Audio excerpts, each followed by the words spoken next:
Scene 5 start होता है जहाँ पे केंट आता है और उसके साथ लियर है, जेंटलमैन है और फूल। ये चार कैरेक्टर्स सीन 5 के अंदर हम डिस्कस करेंगे। लियर ग्लस्टर लियर कहता है केंट को कि तुम ये तहरीरें लो, मेरी खत लो और ग्लस्टर के पास ले जाओ, ठीक है, और ये खत उसको दो। इस खत से वो जो कुछ मालूम करे इससे ज्यादा तुमने कुछ नहीं कहना उसको। हाँ, अगर वो खत पढ़ के तुमसे कुछ सवाल पूछे तो उसका जवाब तुम दे देना। देर मत करना, ये ना हो कि तुमसे पहले हम पहुंच जाएं। कैंट इसको कहता है कि हजूर, जब तक इस खत को ना पहुंचा दूं, ठीक है, मैं दम नहीं ले सकता। फूल फिर बोलता है, कहता कि अगर इंसान का, आदमी का दिमाग इसकी एड़ियों में होता तो इसके पाँव के उबलने का डर ना होता। लियर इसके ऊपर कहता है कि ठीक है, सही कहा तुमने। फूल देन कहता है कि फिर फूल फूल बोलता है, तो फिर इत्मीनान रखिए, आपकी अकल की हिफाजत के लिए कभी जूते पहनने की जरूरत ना होगी। लियर इस पर हंसना शुरू कर देता है। फूल कहता है, देखिएगा आपकी दूसरी बेटी आपके साथ किस मोहब्बत और मेहरबानी से पेश आती है, क्योंकि अगरचे वो अपनी बहन से इस तरह मिलती जुलती है जिस तरह एक कड़वा सेब किसी दूसरे से मिलता जुलता है, लेकिन मैं तो वही कहूंगा जो मैं कह सकता हूं। अगेन लियर उसको बोलता है कि तुम क्या नहीं कह सकते। फिर फूल उसको बोलता है कि आप जानते हैं, कहता कि मैं तो सिर्फ यही जानता हूं कि वो भी इतनी ही कड़वी होगी जितना कि एक कड़वा सेब दूसरे कड़वे सेब की तरह कड़वा होता है। आप जानते हैं कि आदमी की नाक चेहरे के दरमियान में क्यों होती है। लियर कहता है कि नो, मैं नहीं जानता। फूल उसको बोलता है, इसलिए कि नाक की दोनों तरफ आंखें मौजूद होती हैं, ताकि हर चीज सुनकर ना मालूम की जा सके तो इसको देखकर जान लिया जाए कि ये चीज की नेचर कैसी है। लियर उसको बोलता है, मैंने इसकी बड़ी हक तलफी की है, ठीक है, कि आई डिड हर रॉन्ग। फिर उसके बाद फूल उसको अगेन कहता है कि फूल कहता है कि क्या आप बता सकते हैं कि सेब अपने गिर्द खोल कैसे बनाता है।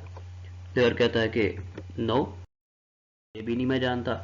फूल उसको कहता है, इसलिए कि अपना अपना सर जो है वो जरूरत के वक्त अंदर खींचकर मजबूत कर सके, इसलिए नहीं कि अपने घर अपनी बेटियों को अपनी बेटियों को दे दे और अपने सिंगों को बेखूल और गैर महफूज रहने दे। लेयर उसके अगेंस्ट फिर बोलता है, कहता कि मैं अपनी नेचर बदल दूंगा, मैं कैसा शफीक बाप था, देखो मेरे घोड़े कैसे गए। लियर यहाँ पर चला जाता है। फूल फिर बोलता है, कहता कि उसकी टेंशन ना लें जनाब आली, आपके गधे इनका खास इंतजाम करने के लिए गया है। क्या आप बता सकते हैं हफ्ते पैकर में 7 सितारे क्यों होते हैं? इसका खास सबब है, इसकी भी एक खास रीजन है। लियर बोलता है, बिकॉज के दे आर नॉट 8, क्योंकि वो 8 नहीं है, यही ना हो कि वो 8 सितारे नहीं है। मस्करा बोलता है कि हाँ बेशक आप बहुत उम्दा और संजीदा बन सकते थे।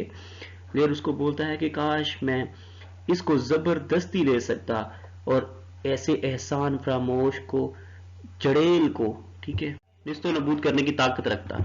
फिर फूल कहता है कि चाचा जान, अगर मेरे दरबार में मस्करे होते ना तो आपको इस खिताब पर बिटवाता ताकि आप वक्त से पहले बूढ़े हो गए हैं। लियर कहता है कि क्या मतलब, हाउ इज दैट, इसका क्या मतलब है।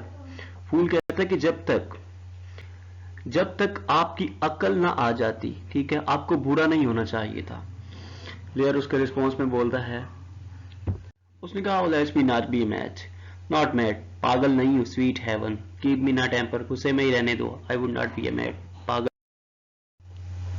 सुनो, यू हैव सीन कि किस तरह की वो फीलिंग हो चुकी है लियर की, जो कहता है कि किस्मत के सितारों मुझे बचाओ, मैं पागल नहीं होना चाहता, अभी मेरे हवास को दुरुस्त रखो। फिर जेंटलमैन आता है और उसको लियर पूछता है कि how now, are the horses ready, क्या घोड़े रेडी हैं। जेंटलमैन कहता है कि yes my lord, your horses are ready. वो कहता है कि कम ऑन बॉय, चलो निकलते हैं, सब लोग यहाँ से निकलते हैं। तब वो यहाँ से निकल जाते हैं। So now you have seen कि किस तरह की उनकी अब इस वक्त फीलिंग हो चुकी है। So this was about the act 1, so and scene 5। So आज हमारा एक्ट 1 कम्प्लीटली तौर पर कंप्लीट हो चुका है।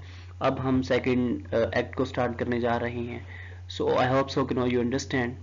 If you understand, then please don't forget to subscribe, like and share our channel with other peers as well.